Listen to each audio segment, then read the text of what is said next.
میں ڈوبنے والی تارکین وطن کی کشتی کے حادثے کے بارے میں ہولناک انکشافات ہوئے۔ عملے نے پاکستانیوں کو جان بوجھ کر کشتی کے سب سے خطرناک حصے میں لے کر جا کر بند کر دیا۔ حادثے سے 3 دن قبل کشتی کا انجن خراب ہو گیا تھا۔ یونانی کوسٹ گارڈز نے جان بوجھ کر مدد نہیں کی۔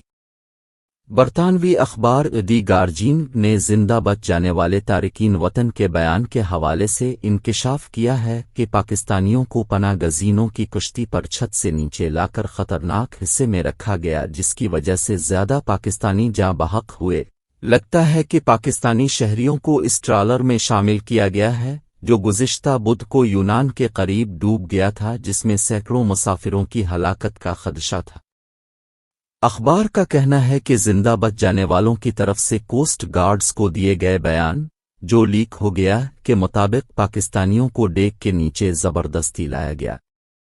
دوسرے ملکوں کے شہریوں کو اوپر والے ڈیک پر جانے کی اجازت دی گئی، جہاں ان کے ڈوبنے سے بچنے کا بہت زیادہ امکانات تھے۔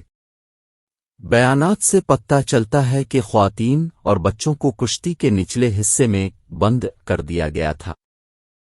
پاکستانی شہریوں کو بھی ڈیک کے نیچے رکھا گیا تھا۔ جب وہ تازہ پانی کی تلاش میں اوپر آتے یا فرار کی کوشش کرتے تو عملے کے ارکان نے ان کے ساتھ بدسلوکی کرتے تھے۔ گارجین کا کہنا ہے کہ کشتی حادثے میں کوئی خاتون یا بچہ زندہ نہیں بچا۔ ایک اندازے کے مطابق جہاز میں تقریباً 400 پاکستانی سوار تھے۔ وزارت خارجہ نے اب تک تصدیق کی ہے کہ زندہ بچ جانے والے 78 میں سے صرف 12 کا تعلق پاکستان سے ہے۔ رپورٹ میں کہا گیا ہے کہ کشتی کے حالات اتنے خراب تھے کہ اس کے ڈوبنے سے پہلے ہی پانی ختم ہونے کے بعد 6 افراد ہلاک ہو چکے تھے۔ ایک مراکشہ طلب سماجی کارکن اور ایکٹیوسٹ نوال صوفی نے اخبار کو بتایا کہ مسافر اس کے ڈوبنے سے 1 دن پہلے مدد کے لیے التجا کر رہے تھے۔ میں گواہی دے سکتی ہوں کہ یہ لوگ کسی بھی اتھارٹی سے مدد کے لیے کہہ رہے تھے۔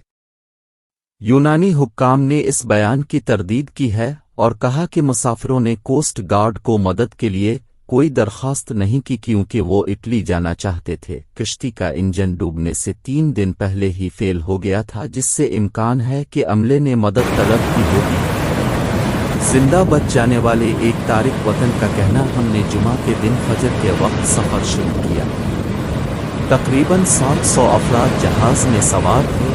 ہم 3 دن تک سفر کر رہے تھے اور پھر انجن فیل ہو گیا۔ اخبار کا کہنا ہے کہ ایک رپورٹ کے مطابق کوسٹ گارڈز نے کشتی کو رسی باندھی تھی۔ بیلنس برقرار نہ رکھ سکنے کی وجہ سے کشتی الٹ گئی۔ حادثے کے فوری بعد کوسٹ گارڈ کا کہنا تھا کہ ہم نے کشتی سے احتیاطی فاصلہ رکھا ہے، لیکن جمعہ کو ایک حکومتی ترجمان نے تصدیق کی کہ کشتی کو مستحکم کرنے کے لیے رسی پھینکی گئی تھی۔ کوسٹ گارڈز کو منگل کی دوپہر ہی کشتی میں خرابی کا پتہ چل گیا تھا۔